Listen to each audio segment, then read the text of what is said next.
2 by 1, take 1. Satyajit Ray was born into a cultured Calcutta family on 2nd May 1921.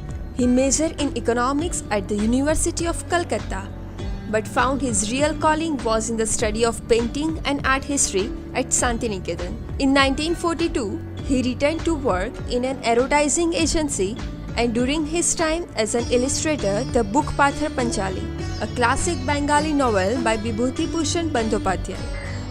In fact, before we started, we discussed this with a lot of film people, and they said, no, you can't shoot in rain, you can't shoot on a dull day, you can't do this, you can't do that.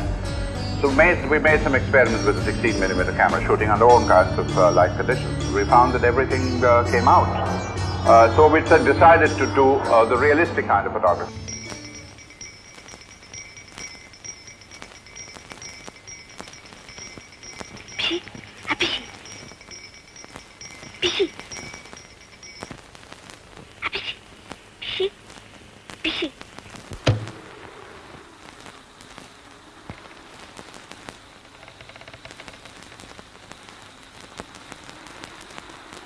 Maybe there is a streak. I have never been very conscious. I have never thought about it myself, whether I'm a mystic or not. But these things appeal to me. And certainly when I was adapting Vibhuti Bhushan Banerjee's novel, he was a mystic. Satyajit Ray became an internationally reputed director with his very first film, which was considered among the best in the world. Pathar Panchali received a standing ovation from all present and won the prestigious Best Human Documentary Film Award. And there was a German professor who was teaching English. He's a Jewish refugee who used to play the piano. There was a piano in Tagore's home, the big huge building. Downstairs there was a piano. He would play the piano and I would turn the pages for him. That's how it helped me to learn staff notation. And we used to listen to records together in the evening. See, I once made a film called The Goddess, Devi. It dealt with religious dogmatism. It didn't attack religion as such. But people were writing in the papers that, because Mr. Ray is not a Hindu, he was a Brahmo, he's making such films against Hinduism and all that. But they are stupid people, you can't take them into account. This happens in India all the time. And people don't, we have a fairly backward audience here, I must say, in spite of the film society movement and all that. If you consider the large audience, it's a backward audience, unsophisticated audience, exposed to the commercial Hindi cinema more than anything else. In 1967, Ray wrote a script called The Alien and went to Hollywood to set it up.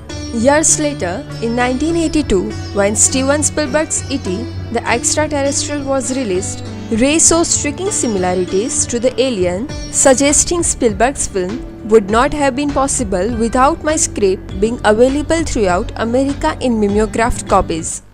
Long before E.T., and my science fiction screenplay was germinated from that story, The Alien. What's yours? I wrote a science fiction story called The Alien. Screenplay, full screenplay, which was supposed to be financed by Columbia. That is why I spent 5 weeks in Hollywood in connection with that. It's only that I had a person who was working as a middleman who behaved peculiarly, and the idea had to be dropped. But many ideas in The Alien are in E.T., and there were mimeographed copies of my screenplay in Hollywood, hundreds of them at Columbia. Lots of people have read the screenplay. And there was a little news item in a Los Angeles paper. Some Indian boy had read the script and seen E.T., and he gave out to the press that Mr. Steven Spielberg has stolen ideas from Satyajit Ray. And Spielberg, of course, denied it. Satyajit Ray written in prologue of their book, "Is all this then a presage of something bright, something hopeful and positive, something that will lift the gloom and change the face of our films? I wish I could believe so. But the rude fact is, cinema has never been saved writers."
He writes the screenplay. He composes the music. He directs it. He operates the camera. He half lights the set. Certainly he works with the lighting cameraman in such detail that any source of light or change that he wants, he gets. He edits his own films. Almost as Chaplin did. And so you face this problem, but you make the kind of films, I make the kind of films that I want to make. I make the kind of films that I enjoy making, that engages my attention, my creativity. That's all I can do.